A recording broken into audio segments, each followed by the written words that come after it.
Okay, so here's my new workspace setup. I got this desk and I'm moving stuff around here. I got to move some more stuff along the wall, and I'm thinking about making a little 1/18 scale course for here in the basement. So I'm going to go over a couple things in this video. I wanted to share my new, where I'll be making RC car videos that I'm talking about. And this is my new workshop for the RC cars. Got the Dollar General, US General little toolbox here. I'm going to organize that better here. I just brought everything down here.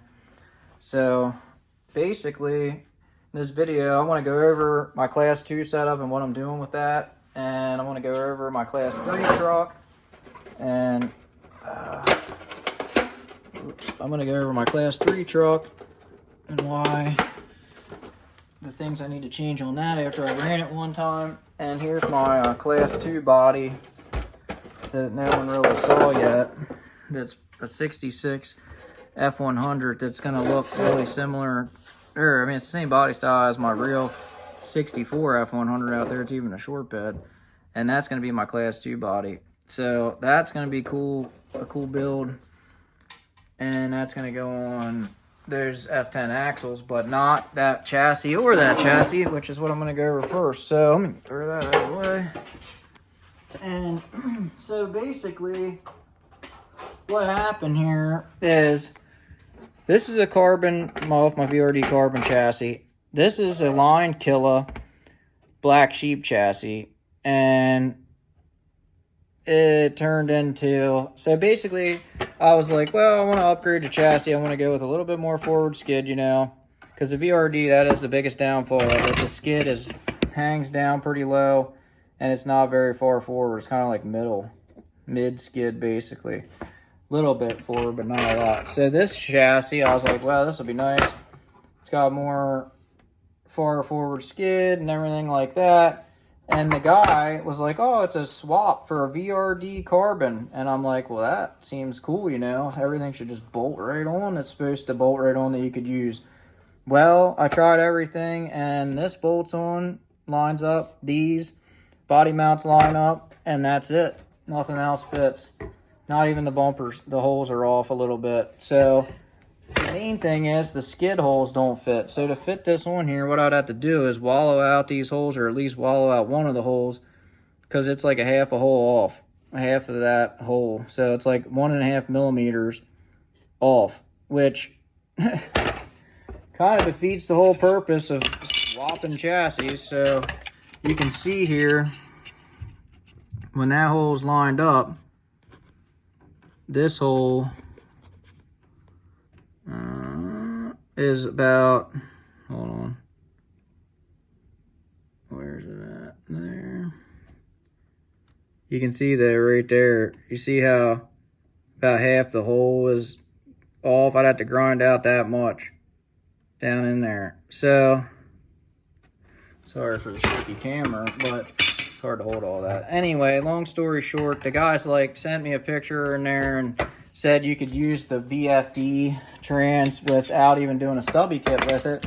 So supposedly I was like, well, I'm just gonna have to get the chassis right, and that's it. And everything else will directly swap right over to it. Well, the picture he sent me, I couldn't really tell, but it didn't have a stubby. But what he did was he used the stock VRD carbon front links.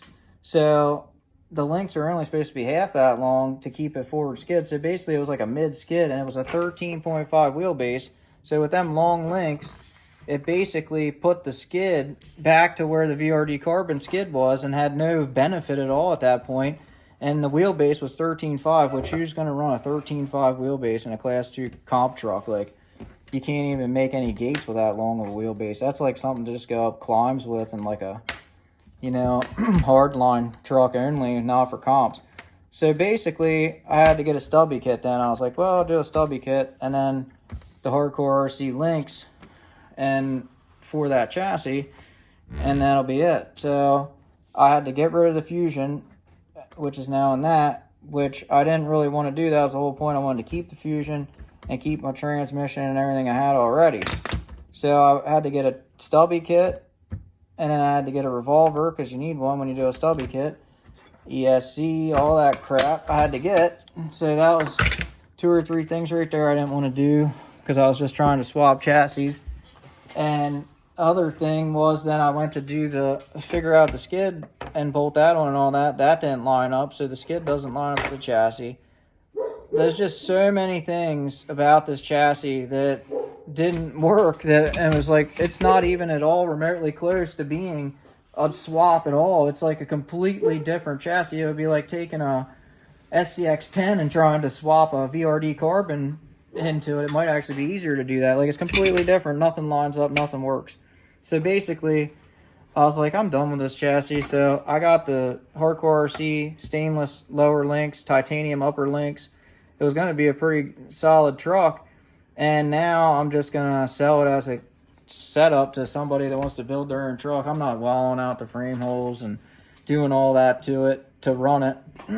It's just, to me, to drill out holes in the skid. It'd be different if it was like one of these holes or something. But to drill out that hole in the skid right away before I even run it, I don't even know. At that point, there's just so much to it now that I got, like, basically not really fully lied to, but like just things that would have made it completely different. Like, if you would have said you can't use the VFD without a stubby kit, I wouldn't even got it in the first place probably. And I kind of thought it wasn't going to be fitting there, but he sent me a picture of it and I was like, that's crazy if it fits. But I didn't, at the time, if you just look at a picture and you see a truck all together, you can't tell if it's a 13.5 wheelbase. And I couldn't really tell because he sent it like this, that the links were longer than they were supposed to be too, and nothing to compare it to. It was just sitting there. So anyway, long story short, I was like, man, it just, I don't know. By the time all that happened, I was like, this thing's got to go. I'm not even building it at this point. I mean, I could easily buy a skid that fits it, and I could even do a different transmission and everything. But at this point, I'm like, I don't even want to represent this guy's company anymore at this point, because if I would have knew what I know now, I would have never even bought it in the first place. So it was kind of just a major disappointment, honestly, in the whole aspect of the whole thing. Like, would have been really important information to tell somebody that was doing. And he's on them VRD carbon stance pages telling people that this is a great swap, chassis swap. Like, yeah, so is an XO half dome. Like, it literally isn't any different than that. So we'll get to this truck now. That's about it for that. And I'm not running. I'm going to sell this chassis with the stock links and the skid. And I'm going to sell this chassis with the Hardcore RC links. And I'm going to sell the transmission separate with the stubby kit. Basically, all I'm keeping now from my VRD carbon, if I can even make them work, is the sliders and the axles. That's it. Everything else is completely going to be gone. So basically, long story short on that, if you want to just do a chassis upgrade, it's a direct swap. The Brazen Hardline is probably the only one that you're going to buy that's going to directly swap everything over to it. I don't even know how you could advertise this as a direct swap when the skid doesn't even line up. Like, that doesn't make any sense to me at all. Oh, yeah, I forgot to tell you, you have to drill out the holes in the skid a little bit to make it fit. That's what he said when I messaged him about it.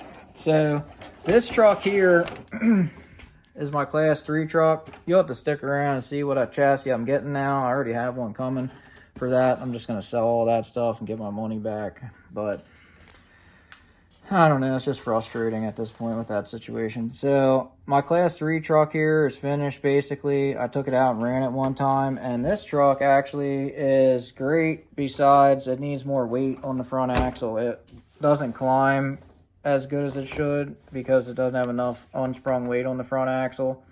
So basically, I got brass portal weights for it to put on it, and the back suspension's kind of unloading like this easily. When I get it up on something, it wants to like do this torque twist action. So I guess basically I'm gonna probably put 50 weight oil in the shocks and probably band them with some hair ties. I think I have some somewhere that I used to use. I don't remember what I did with them, but I gotta go through this stuff. I got so much just junk around here. So anyway, that's about it for the Class 3 truck. That thing should be pretty set up nice after that. I've been trimming out the fenders here as much as I can, just a little at a time, because I want to get the tires to clear, but without, it needs the tiniest bit right there probably at the front. But the back's like good. everything's working out good. It works good, actually. For being the first time taking it out, I was actually highly surprised with how good it works. And I'm kind of getting used to the rear steer. Even using the Fly Sky remote, I'm just using the top right channel 6 knob and steering with basically steering with these 2 fingers and then steering that knob with these. It's not super fluent, but I think I'll be able to get decent at it with that. I'm pretty sure. A lot of people are running nylon rear axles in here, plastic rear axle, to try to offset the weight of being a steering axle in the back, which I'm hoping just the portal weights alone. If anything, I might do brass knuckles and portals. But then you make it too front heavy, you go down hills, and the back end wants to be light, or you go on an angle and it wants to fall over and stuff and get out of place easily. So I don't really like that idea a whole lot, is making the back too light. I'm going to try to just get away with just doing the portal weights in the front though, and hopefully that's enough. And if not, I might do a little bit of weight in the tires possibly. Or like I said too, I don't think I said it in this video, but I might put the battery on the actual servo, which is axle mounted, and move it to the front there and use one of my 750 batteries to put some of that weight up front. That alone, they ain't that heavy, but that alone could change a lot. Just the weight of that battery on the servo plus the portal weights, 80 grams each, 160 grams. And if that don't fix it, I could do the knuckles in the front, which they are 60 grams each. And at that point though, the rear might get to be too light. Not sure though. It's a good bit of weight back here with a servo and an aluminum housing capper axle. But it is probably only 55, 45 weight, I bet right now. This is a black sheep roof rack. I guess I'll run that. That's the only thing from him I'm going to run now. Not really a fan of his stuff anymore after this experience. Nothing against the guy personally. It's just I don't know why you would try to sell a chassis as a direct swap basically, or say it's a good swap when it's completely different everything. I mean, nothing fits, so how is that even a swap at all? It's not, I guess. But that's this Artful Dodgers is the front bumper on this. That's a cool front bumper. I really like that. That actually probably going to be going on the Class 2 truck unless I get another one. I'm not sure yet. But I guess I'll let you know what the Class 2 truck is a while. It's going to be Jekyll and Hyde. And I'll go over just how I'm going to set it up real fast. It's going to be the Jekyll and Hyde chassis with the same transmission that's in that, which is the carbon fiber little portal trans. It's like the deluxe lightweight version, but it's the AliExpress copy of it. So it's a cheap one. It has chromoly gears and everything. Pretty good setup. F10 portal axles out of the carbon, and it has just the stock weights on there. It does have brass knuckles, and it's going to have the deluxe 92mm shocks. So I'll have these shocks left over to sell with one of these. Thought about putting them shocks on this though, honestly, because they worked better than them. Not sure yet. These have the 50 weight oil though, and the 50 weight oil is the best oil weight that I've ran. It's whatever's in them is probably 20 or something. It's not much compression and rebound. It doesn't have any dampening really. It's just I mean, it's some, but not good. And then this has the brass rings in the front wheels, and it has really highly scrubbed in, nice. Can't really tell in the video, but these things are scrubbed feathered, perfect Hyraxes. And that's why I went with Hyraxes again, because nothing gets traction like a Hyrax on the rocks I run. These are G8s actually, and so are they. But when they get scrubbed, feathered in a little bit, oh my gosh, these things new over there were hooking up good. It's just the truck was trying to pull up. The front feels good. I really could just get the set of the rear shocks probably and put those, or another set of the fronts would have the internal springs and put them in the back. As heavy as these axles are, I think it's still gonna force it to flex. It probably would work out good with that. But this video is getting pretty long now. It's 15 minutes. Figured go over my new setup and stuff. And this is where I'm going to be building my crawlers at now.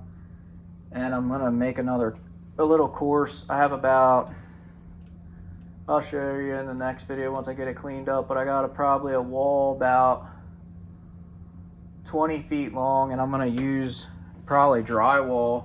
I have a bunch of sheets of drywall, and I'm going to put them along the wall on 2x4s, and then I'm going to build the course onto that, so then I can break it up and throw it away later. But that's it for this video, and if you want to see the Class 2 build come together, and I'll have videos of this running, but I didn't want to make any today because it didn't go where it should have went, and it was just kind of a really trial run. So the next time I take it over there with the brass portal weights, I'll definitely make a video of it so you can see how it goes. The Class 3 truck's definitely pretty fun though. I like it. Carbon fiber wheels look cool. It looks cool. The breakover definitely was like better than any truck I've ever had, but it's on 2.2s with all that forward skid and big breakover. So pretty good setup here. I have a tape measure actually. We'll see real quick. And it's over 4 inches of clearance in the middle there. It's probably 4 1/8. About 4 1/8 underneath the links. It's pretty good, and this thing's slammed. It's like down as low as it goes. The front of the skid looks like about 3 1/2. So that's pretty good. The bumper height is 4 3/4 in the back, and about 3 and about 4 in the front. So the sliders too, let me go see them quick. The sliders are about 3 3/4 in the front and about 4 1/4 in the rear. So this thing's literally like as low as you can make it pretty much. I mean, it could go down to there, which it probably will sit about like that once I get the bands on the back. But the thing is, you're not really losing that. Them links aren't really going down that much. It's just the body. So you still have over 4 inches of clearance. A breakover, which that's awesome. This thing just goes up over stuff and doesn't even catch on nothing half the time. So it should be a pretty good truck. I also have a carbon fiber deluxe fab rotors to put in them wheels for scale points and stuff, and I have my interior somewhere around here. I'm gonna rebuild another one though, super lightweight for comps, because the one I built's a little bit extravagant and heavy. So that's it for this video, and if you want to see more RC car content and some car content, like, subscribe, and I'll see you on the next one.